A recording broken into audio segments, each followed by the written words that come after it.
Extrêmement connu pour son adaptation à côté de ses pompes, sa violence et son originalité, Battle Royale suscite encore les passions plus de 15 ans après la sortie du roman. Mais est-ce vraiment un incontournable?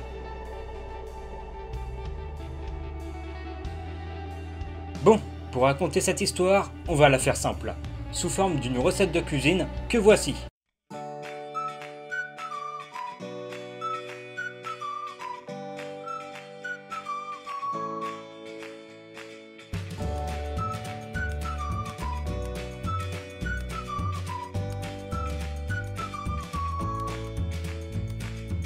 Voilà, c'est noté. Bon, je t'explique.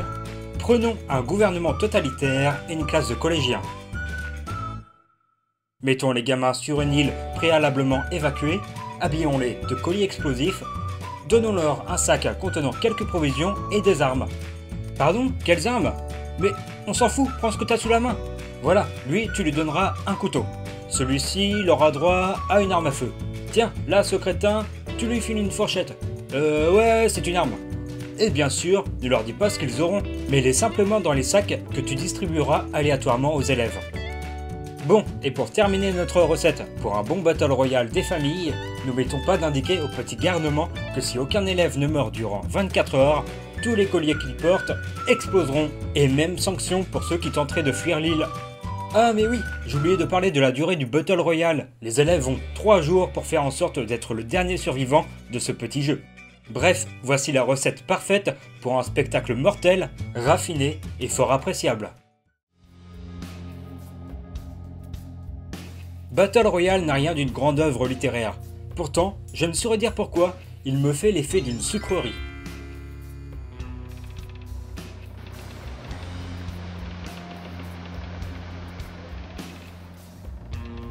Parlons un peu des personnages.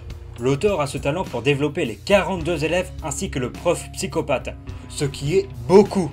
Même si certains protagonistes semblent un peu clichés, Koshon Takami parvient à les rendre attachants.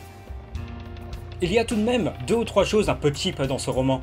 Tu as par exemple un génie de l'informatique capable de pirater n'importe quel système, une nymphomane démoniaque qui n'hésite pas à user de ses charmes pour arriver à ses fins, et surtout Kiriyama. Alors lui, ce personnage, en plus du fait qu'il est à peu près increvable, c'est un chef de gang qui connaît parfaitement le maniement des armes. Tu vois pas le problème? Non? Ben, c'est quand même une foutue classe de 3ème. Pour des gosses, ils sont vachement adultes. Et pourtant, même si ce n'est pas vraiment crédible, je trouve que l'exagération des capacités et des caractères des personnages apporte une grande richesse dans leur écriture, dans l'attachement qu'on leur porte, et donc nous procure une émotion intense lorsqu'ils se retrouvent en danger de mort. La manière dont Takami nous raconte Battle Royale me fait penser quelque peu à un sport. On passe son temps à se demander « Ah, mais qui sera le prochain à mourir? Par qui? Et comment ?» C'est là que le lecteur devient participant au jeu en ayant ses propres pronostics. Un peu comme un Game of Thrones en somme.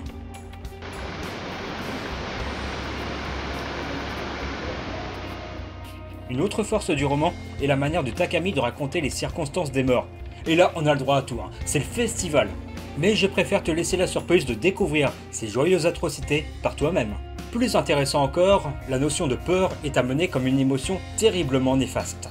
Et c'est là un point primordial de Battle Royale. Au final, peu d'élèves prennent part au jeu en décidant d'éliminer tous les autres dans le but de devenir l'unique survivant. Au contraire, certains sont tués sur un malentendu.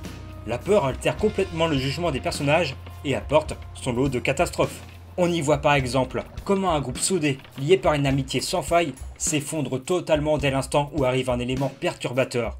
La confiance que l'on porte aux autres s'en retrouvant fissurée, la peur prend le dessus et l'on obtient un vrai drama. Malgré ces petits défauts, je suis finalement très attaché à Battle Royale que j'avais découvert par le manga. L'adaptation cinématographique, pour en dire un ou deux mots, est tellement surestimée. C'est kitsch, mal joué, la mise en scène maladroite, et on ne s'attache pas vraiment au personnage. Et le roman, puisque bon, cette chronique concerne l'œuvre écrite de Koshon Takami, c'est un sacré pavé de 800 pages qui se lit d'une traite, et je ne plaisante pas.